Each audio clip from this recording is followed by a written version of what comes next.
이거 성격을 알면 삶이 행복해진다. 아는 만큼 자유로워진다. 이 책은 그 정신 분석을 전공하신 그러니까 정신과 박사님의 책이고요. 여기서 나오는 성격은 그냥 뭐 퍼스널리티라고 하지만 정신 분석학에서 말하는 퍼스널리티에 대한 정의는 라이프롱 비헤이비어 패턴이라고 해서 내가 평생에 걸쳐서 이런 패턴으로 행동하고 결정하고 사고한다라는 거거든요. 그래서 성격은 여기 1페이지 제일 처음에 보면 그 사람의 행동 패턴이에요. 성격 때문에 사람이 행복하기도 하고 불행해지기도 하지요. 라고 되어 있는데요.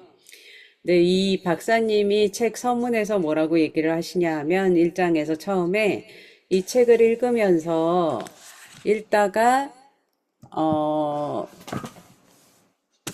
그, 갑자기 이 기억이 왜 나지?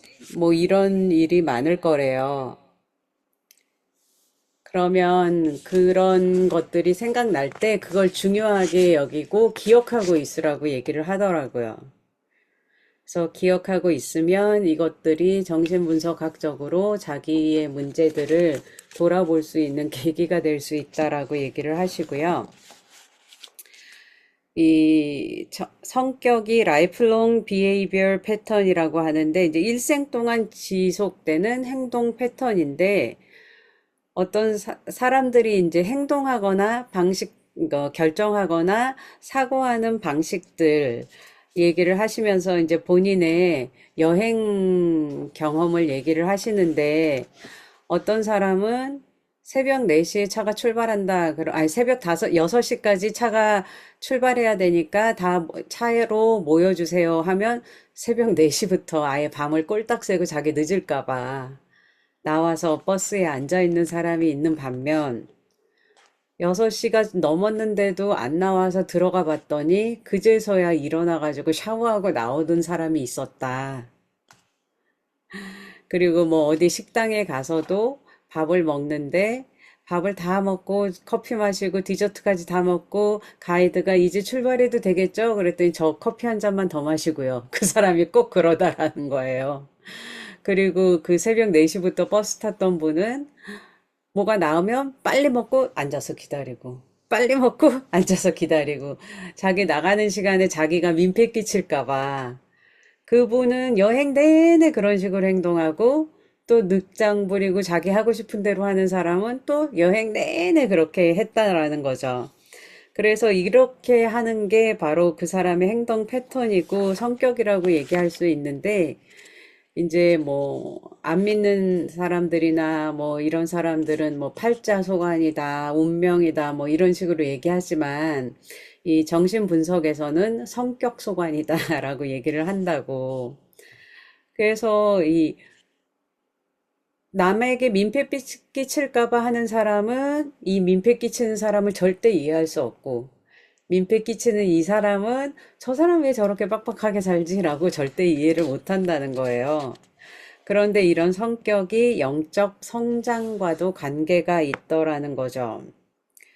이제 어떤 사람은 자존감이 너무 낮아서 이 예배에 가도 앞자리에 앉지 못하고 그리고 앉아 있으면 내 옆에 앉은 사람이 자기 때문에 자리를 옮기지나 않을까? 나를 싫어하지나 않을까? 자기 때문에 불편해하지 않을까? 이렇게 생각하는 사람들이 있다라는 거죠.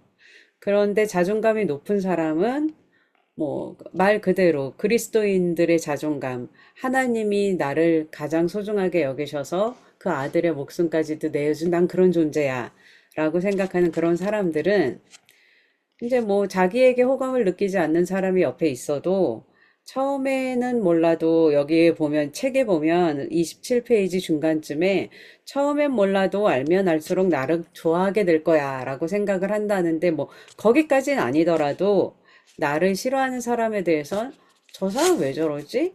라고 하면서 그 탓이 나에게 있다라고 여기지 않는다는 거죠.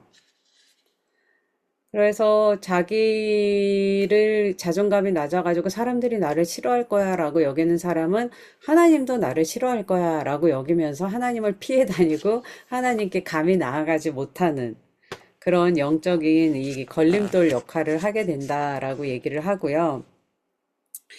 여기서 이 자존감이 낮은 사람은 내 옆에 앉은 사람이 언제 떠나나, 언제 또 자리를 옮길까, 막 이렇게 생각을 하고 불안하고 힘들어한다고 하는데 거기까지는 아니더라도 저 사람이 날 어떻게 볼까에 대해서 이렇게 많이 신경이 쓰인 사람들은 다시 한번 생각해 볼 문제인 거죠.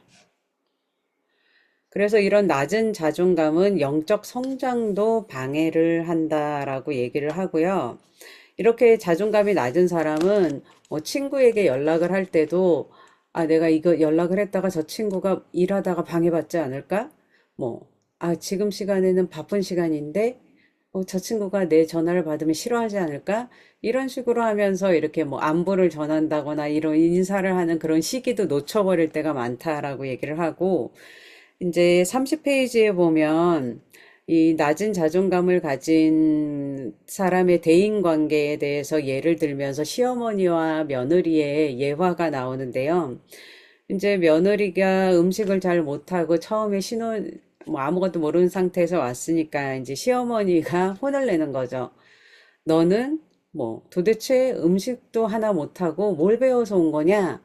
라고 기분 나쁠 만한 말을 던졌다라고 했을 때 자존감이 높은 며느리는 어머니 제가 공부만 하느라고 뭐 음식 만드는 걸 못 배웠어요. 어머니가 잘 가르쳐 주시면 안 될까요? 뭐 우리 신랑이 좋아하는 음식은 뭐예요? 막 이런 식으로 이제 어머니와 대화를 하면 어머니가 그 며느리를 싫어할 수가 없다라는 거죠. 그런데 자존감이 낮은 며느리는 아, 드디어 어머니가 나를 알기 시작했구나. 라고 생각하면서 아, 이제 나를 너무너무 싫어서 나를 보기도 싫어할 때가 올 거야. 라고 불안해한다라는 거죠. 아니면 그 정도까지 아니더라도 그냥 기분 나빠하고 마음속에 꿍 하고 닫고서는 있다면 이제 어머니와의 관계가 점점 어려워진다라는 거죠. 그래서 이런 자존감도 영적 성장이나 대인 관계에 있어서 굉장히 중요한 문제다라고 하고 이 32페이지에 보면 하박국서 얘기를 하시면서 하나님께서는 이 하박국서의 키워드 그럼에도 불구하고 우리를 사랑하신다. 너는 너무나 사랑스러운 아이다. 라는 그것이 바로 우리에게 오는 은혜라는 거죠. 이런 은혜를 경험해야지 신앙이 자랄 수 있는데 자존감이 낮은 사람들은 그게 너무 어렵다라는 거예요. 그리고 이제 뭐, 키에르케고르의 예나 이런 걸 보면 이제 실존 철학자 키에르케고르는 신 앞에선 단독자로서 내 있는 모습을 그대로 하나님께 나아갈 때, 그러니까 내가 보기에도 너무 실망스럽고 혐오스러운 나를 그 사랑해 주신 하나님께 감사합니다라고 나아갈 때 이게 신앙이 팍팍 성장을 할 수 있다라고 얘기를 하세요. 그래서 이런 성격이라는 것이 사람의 자존감과도 굉장히 관련이 깊은 여기서 말하는 성격은 쟤는 불같은 성격이야 이런 그런 우리가 아는 성격이 아니라 여기 앞에 얘기했던 lifelong behavior pattern이라고 해서 한 사람이 평생 지속하는 행동 패턴이라는 거죠. 그래서 뭐 어떤 사람이 맨날 늦는 사람이 있는데 그 사람이 약속에 나갔는데 5분 전에 이미 와 있어. 그러면은 사람들이 깜짝 놀라죠. 아니 얘가 웬일이야? 그건 사람들이 그 사람의 행동 패턴을 알기 때문에 그 행동 패턴에서 벗어난 일을 했을 때 그렇게 놀란다라는 거죠. 그래서 이렇게 뭐 늘 늦는 사람이 어쩌다 빨리 오는 날이 있는 것처럼 이 행동 패턴이 뭐 이렇게 사람들이 말하는 팔자소관이나 운명이라기보다는 변화될 수 있는 거라는 얘기를 조금씩 하시고요. 그리고 이 얘기를 할 때 이제 정신 분석에서 성격을 어떻게 정의하는지 성격을 구성하는 구조들은 어떤 것들이 있는지 이게 이제 다음 거에 나올 얘기고 그 다음에는 우리가 어떤 일이 생겼을 때 내가 어떻게 반응하는지 라는 방어 기전에 대해서 이야기를 하실 거라고 얘기를 해요. 그러면 2장으로 넘어가서 2장의 제일 처음에 있는 문구는 건강한 자아를 가진 사람은 현실을 정확히 파악해요. 회피하거나 왜곡하지 않고 현실을 잘 받아들여요. 라고 얘기를 하는데요. 이 건강한 성격이란 건강한 자아를 말한다. 라고 얘기를 합니다. 그러면 이 책에 들어가기 전에 프로이트의 성격 구조론 가장 잘 알려진 그림을 하나 보여드릴게요. 이게 정신분석에서 성격 구조를 나타내는 빙산의 일각 그림, 빙산의 일각 그림이라고 하는 건데 여기 지금 파란 게 이제 물결이고요. 위에 하얀 빙산이 조금 나와 있고 아래 그 빙산에 굉장히 커다란 뿌리가 내려져 있죠. 그래서 그 수면 위로 나와 있는 곳이 우리가 의식하는 부분이라고 얘기를 해요. 의식하고 있는 부분의 가장 큰 포션을 차지하는 게 이제 자아, 에고라고 하는 자아고요. 그 다음에 수면의 얕은 곳까지 잠겨 있지만, 어, 그냥은 우리가 인식을 못하지만 조금만 일깨워주거나 조금만 되새기면, 아, 라고 생각나는 그 부분을 전의식이라고 해요. 프리컨셔스라고 얘기를 하는데요. 그 전의식 부분까지도 이렇게 자아와 초자아가 조금씩 걸쳐져 있고요. 그 다음에 물의 제일 아래쪽에 수면에 잠겨 있는 부분 중에 가장 큰 게 이드, 본능이라고 하는 부분이고, 그 다음에 초자라고 하는 부분은 이제 의식적인 면과 무의식적인 면 전체에 걸쳐서 다 같이 잠겨 있는 그런 형태를 가지고 있다라고 얘기를 하는데, 요게 이제 가장 잘 많이 알려진 그림이고요. 책으로 들어가 보면, 이제 책에는 성격 구조론에 대해서 보면서 나무 그림을 보여주고 있거든요. 근데 나무가 네 그루가 있는데 세 그루는 그냥 꼭 위로 반듯하게 서 있는데 한 나무는 꼬불꼬불 누가 만들어 놓은 것처럼 꼬불꼬불 자라는 나무가 있어요. 이렇게 어렸을 때나 어떤 잘못된 경험 때문에 이 장애가 일어난 나무를 이렇게 꼬불꼬불하게 삐뚤빼뚤 자란 나무로 표현을 하고 있고요. 그 다음에 38페이지에 있는 두 번째 그림은 이 마차를 몰고 있는 사람의 그림인데요. 여기에 보면 이 말이 이드, 본능, 그러니까 나를 이끌고 가는 욕구예요, 욕구. 그 이드가 말로 표현이 돼 있고, 그 다음에 에고라는 사람이 이 말을, 마차를 움직이는데, 여기서 이 말을 잡고 있는 끈, 그 끈이 슈퍼에고, 초자라고 얘기를 해요. 그러면 여기 그림에서 잘 표현하고 있는데 말이 마차를 끌고 가듯이 이 우리의 욕구나 본능들이 우리를 끌고 가려고 해요. 근데 이 본능이 마음대로 가게 그냥 내버려 두면 길이 아닌 곳도 가고 이 밭도 망가뜨리고 저 집도 부술 수 있고 이렇지만 이 슈퍼 에고라는 말을 쥐고 있는 그 고삐가 있어서 이 이들을 잘 조절해서 바른 길로 갈 수 있게 만든다라고 얘기를 하는 거죠. 자, 그러면 먼저 이드에 대해서 알아보는 게 39페이지에 나와 있는데요. 이드는 여기 마차 그림에서와 같이 야생마처럼 막 뛰어나가려는 말로 표현이 되어 있는데 본능적인 욕구 충동이라고 얘기를 해요. 그래서 심리학이나 상담 쪽에서는 욕동이라고도 표현을 해요. 그러니까 욕망으로 움직이는 것. 그래서 이 본능적인 욕구 충동이라고 얘기를 하는데 대표적인 게 이제 성적인 욕구가 있고 그리고 뭔가를 공격하고 파괴하고 싶어 하는 공격 욕구가 있다라고 얘기를 해요. 그리고 이 이드는 쾌락 원칙에 의해서 작동을 하는데 쾌락 원칙은 그냥 내가 좋아하는 거, 만족하는 거를 하는 거죠. 뭐 달면 삼키고 쓰면 뱉는 그런 원칙이에요. 그런 원칙에 의해서 움직인다라고 하면서 이제 뭐 시누이와 명절 때 모이는 시누이와 며느리의 예화가 나와 있고, 어, 여기에 보면 쾌락 원칙과 반대되는 것이 있다고 하는데요. 40페이지에 현실 원칙이라고 합니다. 현실 원칙은 이 자아가 사용하는 원칙인데요. 그러니까 에고가 사용하는 원칙인데 성숙한 거죠. 이거는 현실에 맞고 또 궁극적인 만족을 주는 방향으로 행동하게 하는 원칙이라고 얘기를 하고, 후회 없는 만족을 추구하게 하는 원칙이라서 이 이드와는 다른 거예요. 이드는 그냥 내가 하고 싶은 그 욕망을 충족하는 대로만 가는데, 이 현실 원칙은 그 욕망을 충족하면서도 나에게 불이익이 오지 않는 궁극적인 만족을 향해서 간다라고 얘기합니다. 그러면서 예를 듣는 게, 뭐 성적으로 어떤 행동을 하고 싶지만 그런 행동을 하면 나의 평판과 내가 직장을 잃을 수도 있고 뭐 여러 가지 공경에 처할 수 있어. 그렇기 때문에 나의 욕구를 연기하는 것, 참아내는 것, 이런 것들이 현실 원칙이라고 얘기를 합니다. 근데 이렇게 보면 뭐 자아나 초자아는 좋은 거고 본능, 이드는 나쁜 건가? 라고 생각하기 쉬운데요.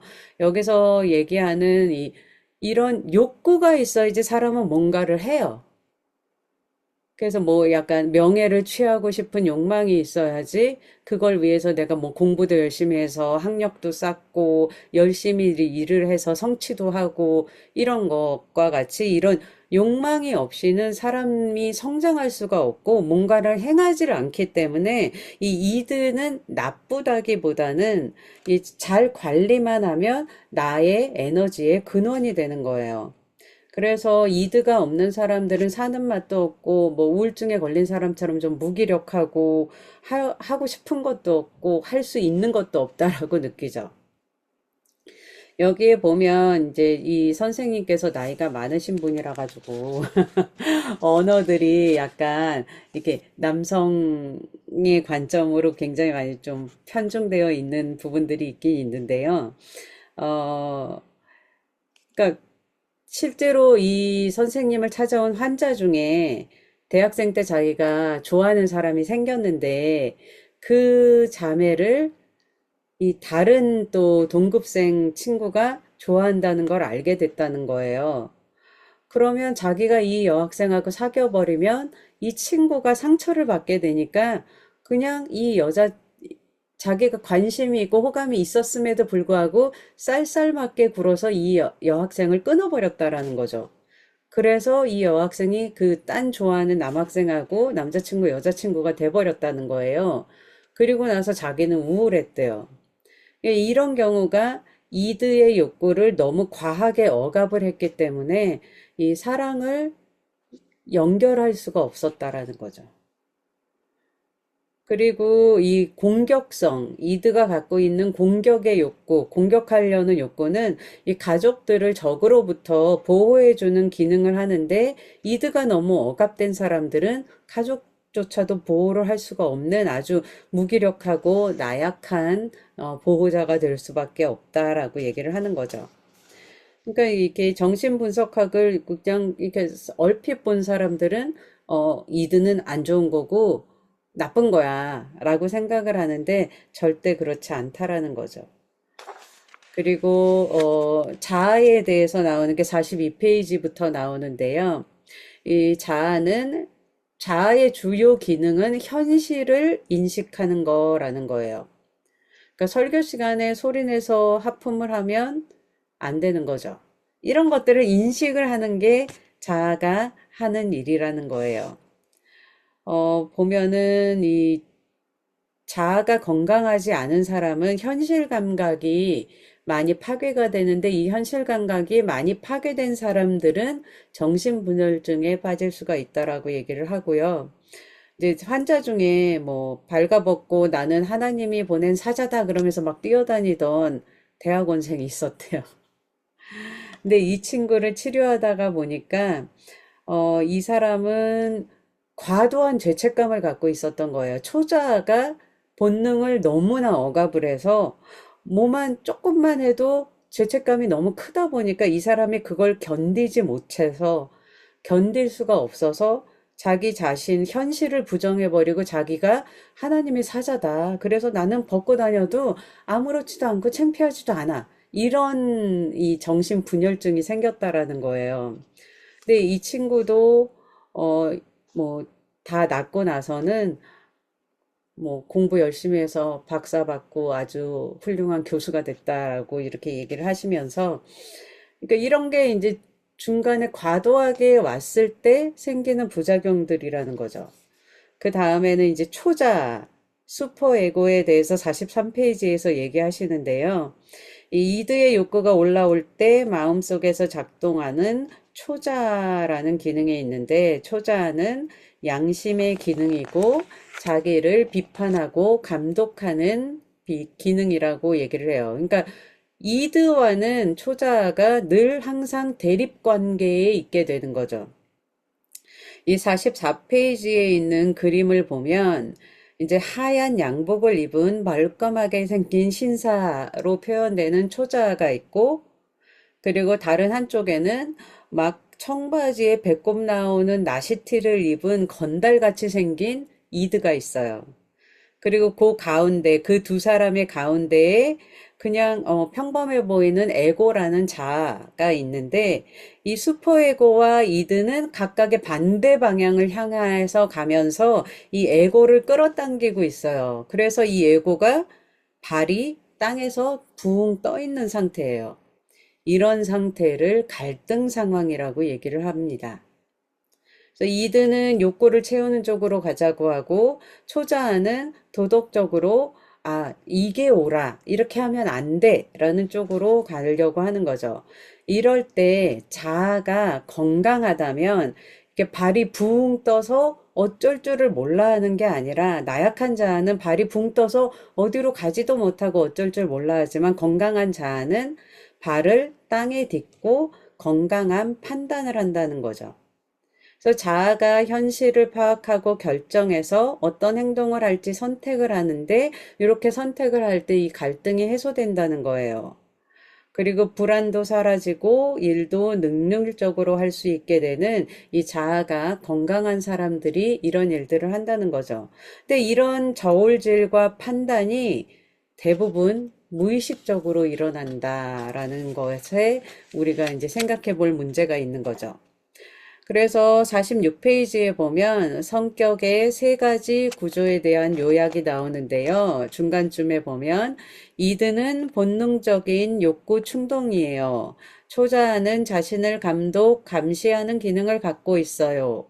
자아는 초자와 이드 사이에서 일어나는 충돌과 갈등을 해결해주는 역할을 하지요. 이 자아가 건강할수록 갈등은 적고 마음은 평안을 누릴 수 있다라고 얘기를 합니다.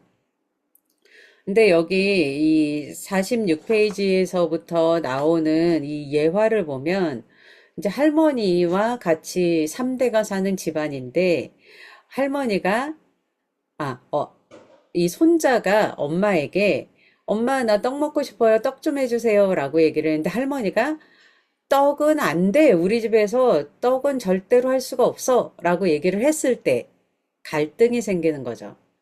이럴 때 이 며느리인 엄마가 이 시어머니에게 어머니, 오늘 우리 그 아들 남편의 생일인데 남편도 떡을 좋아하는데 우리 떡 해서 같이 먹는 게 어떨까요? 라고 지혜롭게 얘기를 하는 그 며느리가 건강한 자아이고 이 며느리가 시어머니가 그랬다고 해서 아들한테 야, 떡은 절대 안 돼. 할머니 말 들었지? 떡 먹었다가는 큰일 난다. 그러면 이제 이 아들은 이 맛있는 떡을 먹을 수 있는 그 즐거움을 포기해야 되는 상황이 되는 거예요. 그래서 이런 식으로 건강한 자아와 건강하지 못한 자아가 어떻게 반응하는지에 대한 예화가 나오고요. 여기서 나오는 이 빈센트 반 고흐 얘기가 되게 재밌더라고요. 빈센트 반 고흐가 이 초자가 너무 강해서 이들을 욕망이나 이런 것들을 굉장히 억압했던 사람이라고 얘기를 하면서 처음에 반 고흐가 목사가 되려고 신학교에서 히브리어 시험을 쳤는데 늘 떨어졌대요. 그래서 탄광촌이나 이런 데 가서 선교를 하거나 전도사로 사역을 하면 목사로 인정해주는 제도가 있어서 가난한 탄광촌에 가서 전도사 생활을 했는데 거기서 살 때 너무 자학적으로 살았다라는 거예요.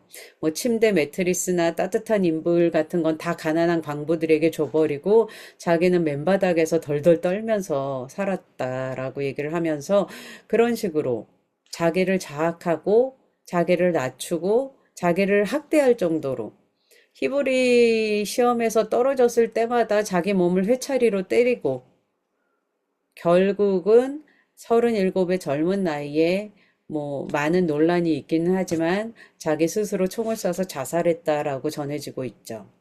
그러니까 초자가 너무 큰 사람의 이 불행한 삶이었다라는 거예요. 그래서 이 건강한 자아를 가질 수 있는 것, 이런 것들을 만들기 위해서 우리가 성격을 알아야 한다라고 얘기를 하는 거죠. 제일 마지막에 보면 50페이지에 보면 인간은 태어날 때 모두 이드 덩어리예요. 막 태어났을 때는 본능에 충실한 욕구 덩어리죠. 초자아도 없고 자아도 없어요. 자아란 게 현실 검증 능력인데 현실이라는 것은 나와 나 아닌 것, 그 중에서 나 아닌 것이 현실이죠. 나를 중심으로 안과 밖이 있다면 바깥이 현실이죠. 그러니까 아이들이 자아가 어떻게 발달되는지에 대해서 예를 드는데, 이제 처음에는 아이들은 내가 울면 엄마가 이제 뭔가를 먹을 것을 넣어주거나 아니면 내가 울면 이 축축해서 기분 나쁜 기저귀를 갈아주거나 이러는 것이 그냥 자기가 하는 거라고 느껴요. 그래서 아이가 자기 과대감을 갖고 자기 전능감을 갖고 있는데 때로는 엄마가 자리를 비워서 그걸 못 들을 때도 있고 뭐 요런 약간의 좌절을 경험하면서 아 이게 내가 그렇게 전능하지 못하다라는 것을 깨닫게 되고 그리고 엄마가 나를 안았다 놨다 안았다 놨다 하면서 나와 접촉했다가 떨어지는 부분들이 생기잖아요. 그런 것들을 보면서 아 여기 엄마는 내가 아니구나라는 것들을 서서히 느끼고 알기 시작한 깨닫게 된다는 거죠.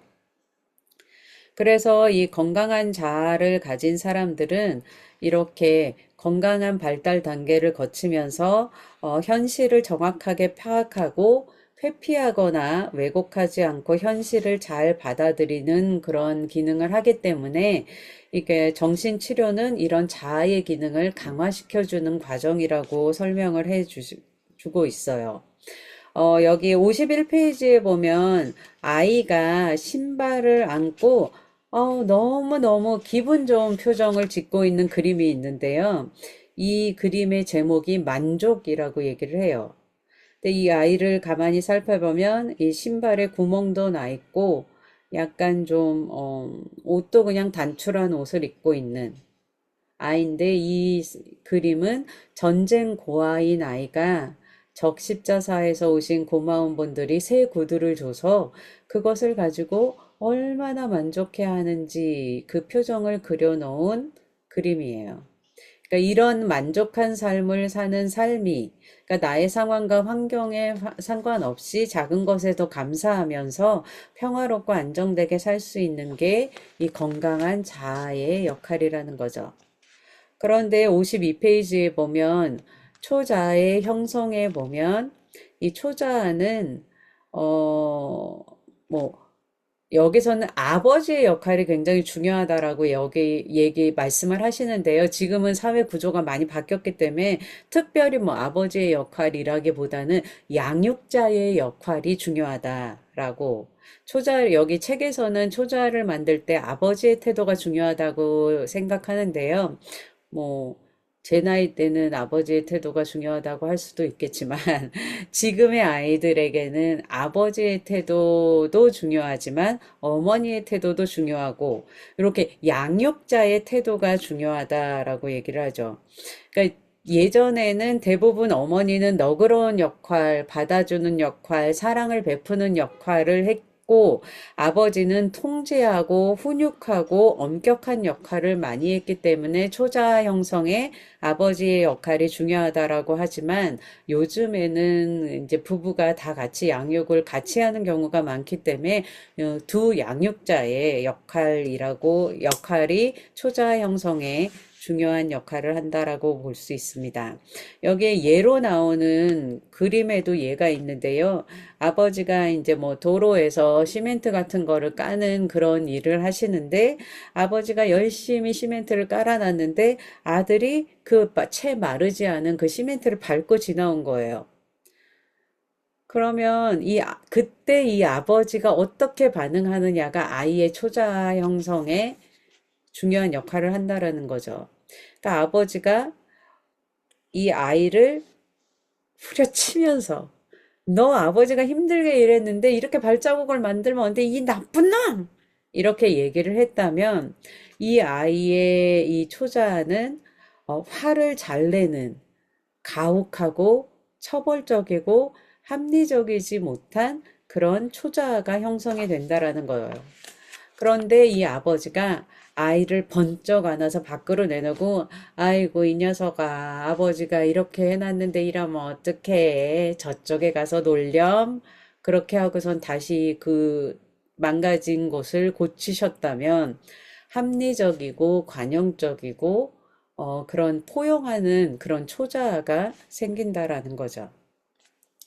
이런 초자 형성에 중요한 것이 이제 양육자의 태도라는 건데, 뭐, 비단 부모님뿐만 아니라, 근데 가장 어렸을 때 제일 처음 접촉하는 게 부모님이기 때문에 그렇겠지만, 비단 부모님뿐만 아니라, 함께 양육하는 어른들이나 아니면 윗사람들의 태도가 이 자녀의 초자 형성에 많은 영향을 미친다라고 얘기를 합니다. 어, 제일 뒤에 보면 58페이지에 보면 초자는 자기 평가 기능을 가지고 있다라고 하는데요. 주된 기능은 자기 처벌, 자기 관찰, 자기 인정입니다. 근데 여기 선생님께서 말씀하시는 것은 강조하고 싶은 기능은 자기 인정 기능이라는 거예요. 그러니까 어떤 아이가 좋은 성적을 받아왔어요. 뭐 100점을 맞았어요, 시험에서. 100점을 맞아가지고 와서 기분이 좋아서 아버지나 어머니에게 그 시험지를 아버지, 어머니, 저 100점 맞았어요 했는데 아무런 칭찬도 없이 자만하지 마라.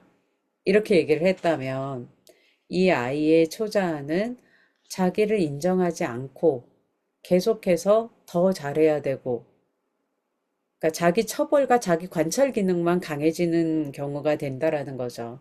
그래서 적절한 칭찬, 자기 인정을 해주면서 참 잘했어라고 얘기를 하면서 어 그렇지만 우리 좀 더 해볼까라든가 뭐 그렇지만이 들어가지 않는 게 가장 좋아요. 정말 잘했다.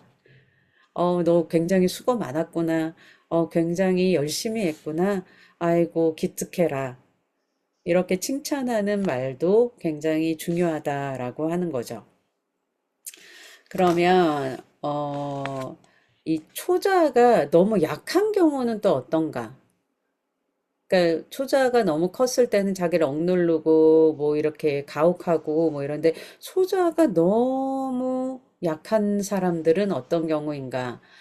그러면 여기서 예를 드는 거는 60페이지에 보면 이 친구라는 영화를 들어서 얘기를 해요. 거기 나오는 깡패들.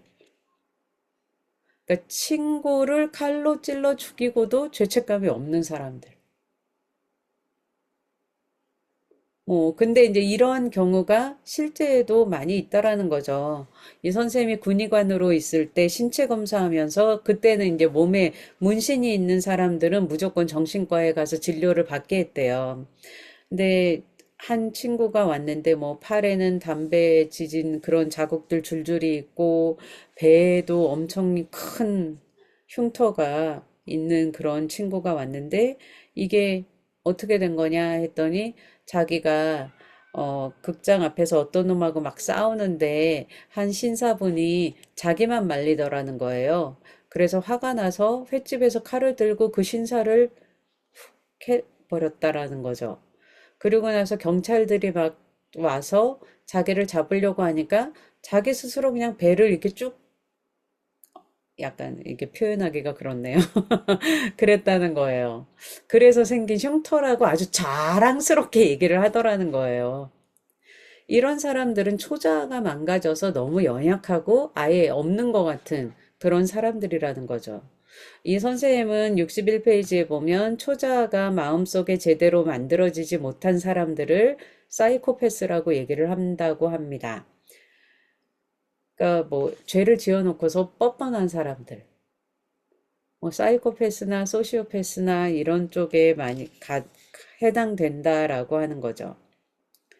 그러니까 초자가 발달하지 못한 사람은 죄책감을 전혀 느끼지 못하기 때문에 나쁜 것들을 고칠 여지가 없다라는 거죠. 왜 고쳐야 되는지 이 사람들은 그것을 인식하지 못한다라는 거예요. 그래서 이 초자 역시 건강하게 자아를 만들 수 있는 적절한 자기 검열, 적절한 자기 처벌과 적절한 자기 인정의 기능을 잘 해줘야 한다.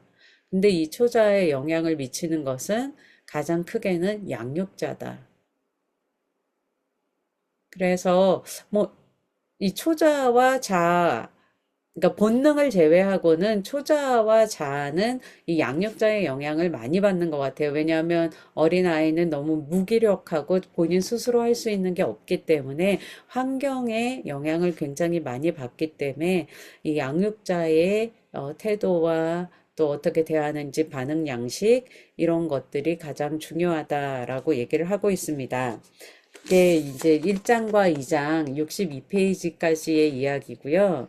다음에는 이 3장 하나만, 한과만, 이거는 건강한 성격이 형성되려면 어떻게 아이를 키워야 하는지 이러한 것들에 관한 거라서 요거는 조금 더 자세하게 들어가가지고 한과를 다음 달에는 요 한과만 좀 집중적으로 읽어 오시면 어, 잠깐 제가 그거에 대해서 서머리하고 그리고 이제 질문하면서 더 나누는 시간을 가지려고 합니다.